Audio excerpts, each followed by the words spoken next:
Hi, my name is Nora. I'm basically a self-taught artist, and today I'm going to show you how I do my Telegram stickers. Telegram is a very simple messaging app which I find really useful for artist-client communication.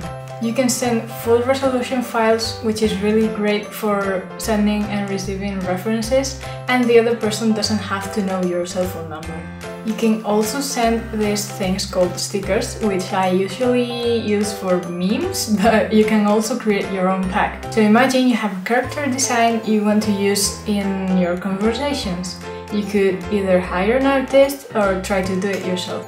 Now, I am aware that this video is going to have a lot of information, so if you get lost or you'd like me to explain anything else, please leave it down in the comments. Also, you can probably tell I'm not a native speaker, so subtitles will be available. Stickers can cost anywhere between $1 and $50, but usually the price is around 15 bucks. As always, it will depend on your level, on the time it takes, on your clients, your experience, etc. Today I'll be working on a 5-sticker pack as a commission for QB Fan on DeviantArt. As you can see, I wrote down the list of emotions the client asked for. I then go to DeviantArt, copy the character reference, create a new document and paste it in there. Hold and drag this file to create a new window which you can resize and move around. For sketching, create a new document. I usually sketch on paper, so I chose my document to be A4, but either way, don't worry about the size for now. I always work on grey background because white kind of hurts my eyes. I'll be using a pencil brush by Nanda, you can find the link below in the description. I'm going to speed the video up a bit now. Create a new layer called Sketch and start by drawing a circle with a cross as a guide for perspective. Try to work by planes, make sure you understand your character's volumes as if they were 3D. I recommend drawing a straight line for the direction of the eyes and then creating parallel lines in order to place every facial feature in the same perspective. A very common mistake is doing the farthest eye smaller. It does appear to be narrow at like a 3/4 pose, but the height should be the same. Don't forget to flip the canvas often. It will help you to see new mistakes. Try to make your stickers all look at the same character, not only relying on colors or details, but on general shapes.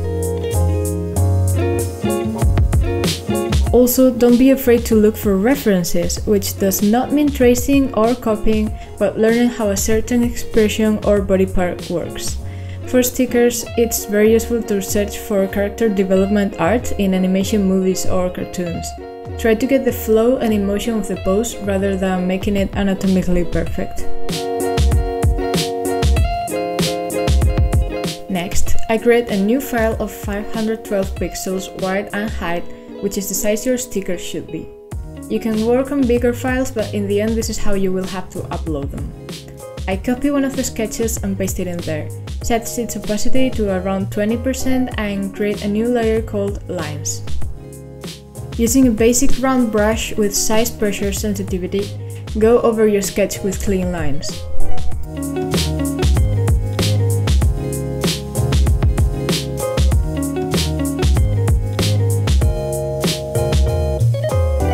When you're done, take the magic wand tool and click on the area outside of your character.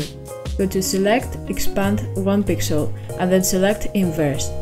Create a new layer between the sketch and line work and call it Colors or Flag Colors.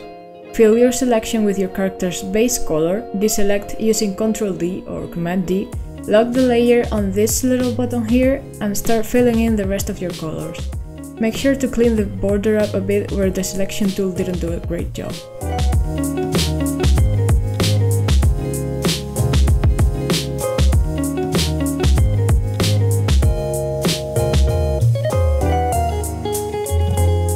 When you're done with this step, I recommend placing these layers on a folder called Sticker 1 before moving on to the next.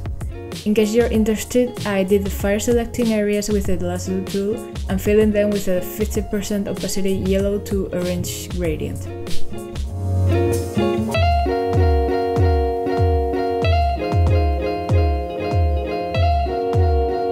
For shading, create a layer over your flag colors, then go to Layer, create Clipping Mask and set it to Multiply mode. Now everything you paint here will make the areas inside your flag colors appear darker. Choose a light neutral color and fill in the areas where you want your shadows to be. Alternate between hard and soft brushes to achieve the look you like. It doesn't have to be detailed at all since we're just doing stickers.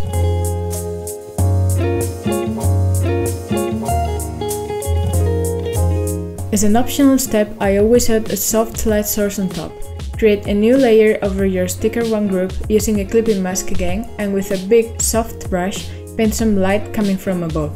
Set it to hard light, pin light, or any other mode that works for you. For the final step, click on the FX button below your layers. Select Outer Glow and play with the spread and size options until you get a sharp line surrounding your character. Then select the option below called Drop Shadow and bring down the opacity. You can add some white details on another layer, like reflections on the eyes or lines to separate parts of the body. For saving, just delete your background layer and go to File, click Export as PNG, and do that for each sticker separately.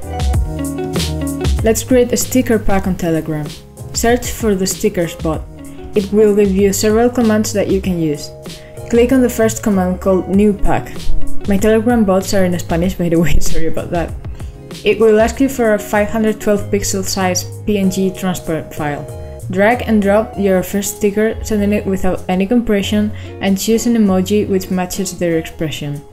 And that's it. Now do the same for every sticker and click Publish when you're done. I hope you found this helpful. Please let me know any questions or suggestions you may have in the comments below. All the links to my social media and tip jar can also be found in the description. So thank you so much for watching, I hope you liked it and take care!